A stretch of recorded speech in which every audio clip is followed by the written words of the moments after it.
Hallo, ich bin die Sophie und Salut, je m'appelle Sophie.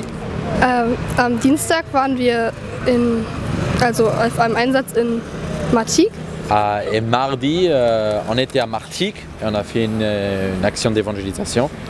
Und der Simon und ich waren in einer Gruppe und haben dann einen Mann getroffen. Et Simon et moi, on était dans une groupe où on a rencontré après un homme.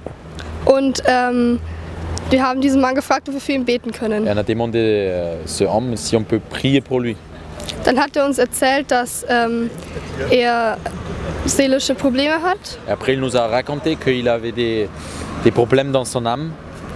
weil vor 10 Jahren seine Tochter gestorben Parce ist. qu'il y a 10 ans en arrière, il y a sa fille qui est morte. Und 3 Jahre später hat ihn seine Frau mit seinem anderen Kind verlassen. Et 3 ans plus tard, sa femme l'a quitté avec son autre enfant. Dann hat er uns gefragt, ob wir mit ihm in die Kirche kommen wollen, weil er dort 4-mal am Tag hingeht, um zu beten. Et il nous a demandé si on veut aller avec lui à l'église parce que lui, il va 4 fois par jour là-bas pour prier, pour chercher Dieu. Dann sind wir mit ihm dorthin gegangen Et après, on est allé avec lui là-bas.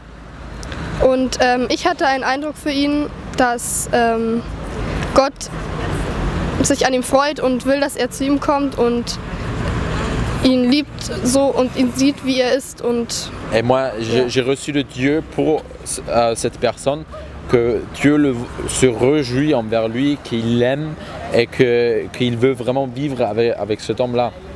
Und der Simon hatte noch einen Eindruck für den. Et Simon aussi, il avait une impression pour lui.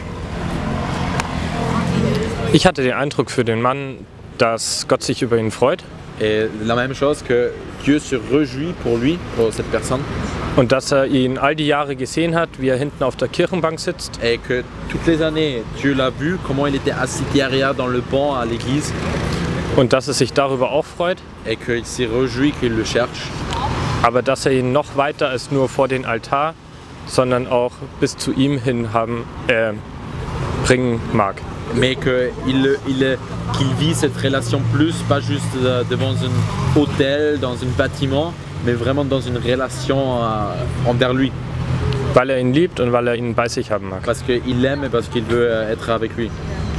Und obwohl Sophie und ich nicht verstanden haben, was der Mann mit unserem Übersetzer geredet hat, Et même si nous, on n'a pas compris ce que le traducteur après a dit à cet homme-là en français, haben diese Eindrücke total in sein Leben gesprochen, et ces paroles ont vraiment impacté sa vie et ont parlé dans sa vie.